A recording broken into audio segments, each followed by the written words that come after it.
আশা পুরাইছে। বছরের শুরুতেই বিনোদন জগৎকে বিষাদের ছায়ায় রেখে পরপারে চলে গেলেন এক সময়ের নায়িকা অঞ্জনা রহমান।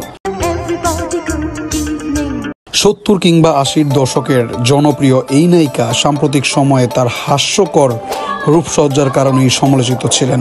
এমনকি জুলাই বিপ্লবের সময় ছাত্রদের চরম গালাগালি করে হয়েছিলেন বিতর্কিত। এরপরও অস্বীকার করার কোনো কারণ নেই, একটা সময় এই সমালোচিত মানুষটি ছিলেন আমাদের এই বিনোদন জগতের তথা সিনেমা অঙ্গনের রাঙিয়ে দিয়েছিলেন। তবে অনেকেই হয়তো জানেন না কিভাবে অঞ্জনা শাহ থেকে কিভাবে অঞ্জনা রহমান হলেন। অঞ্জনার হিন্দু ধর্ম থেকে মুসলিম ধর্ম হওয়ার সেই চমকপ্রদ কাহিনী নিয়ে আজকের এই আয়োজন। মাত্র 4 বছর বয়সে নৃত্যশিল্পী হিসেবে বিনোদন জগতে আগমন। এরপর থেকে প্রায় 6 দশক ধরে যুক্ত ছিলেন বিনোদন তথা সিনেমা অঙ্গনের সাথে। নায়করাজ রাজ্জাকের অশিক্ষিত সিনেমা দিয়ে প্রথমবার নায়িকা হিসেবে কাজ শুরু করার সুযোগ পায়। এরপর থেকে একের পর এক হিট সিনেমা উপহার দিতে থাকেই এই নায়িকা। অবশেষে গত 4 জানুয়ারি 68 বছর বয়সে পরলোক গমন করেই এই চিত্রনায়িকা। পেশাগত জীবনের শুরুতেই তার নাম ছিল অঞ্জনা শাহ, কিন্তু বিয়ের কারণেই তার ধর্ম পরিবর্তন হয়েছিল এই চিত্রনায়িকার।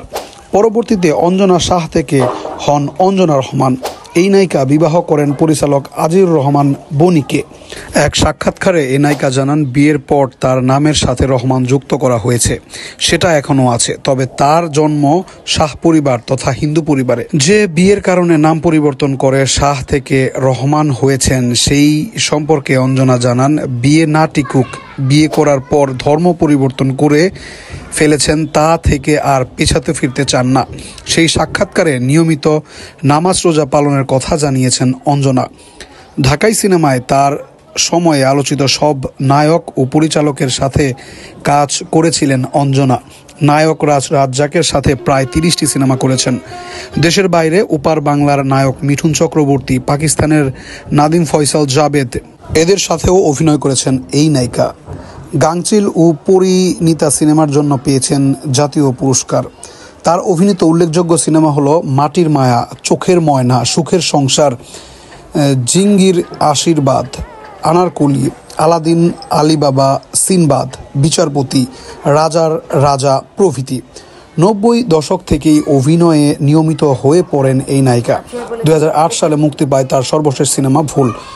অঞ্জনাকে শেষ বিদায় দেওয়ার জন্য এফডিসিতে এসেছেন নায়ক আলমগীর, উজ্জ্বল, ইলিয়াস কাঞ্চন, মিশা সওদাগর সহ আরও অনেকে। শিল্পী মিশা সভাপতি হওয়ায় বলেন, আমাদের এখানে চলচ্চিত্র শিল্পীরা একটু সিনিয়র হয়ে গেলে আর চরিত্র থাকে না, ফলে অভিনয় শিল্পীরা একাকিত্বে থাকে। তাদের অর্জনগুলো নিয়ে আমাদের আরও ভাবা উচিত। সিনিয়র শিল্পীরা একাকিত্ব থেকে বের আনার চেষ্টা করতে হবে। অঞ্জনা সম্পর্কে চিত্রনায়িকা নতুন বলেন, একই সাথে আমাদের দীর্ঘদিন পথ চলা, আমরা দুজন বোনের মতোই ছিলাম।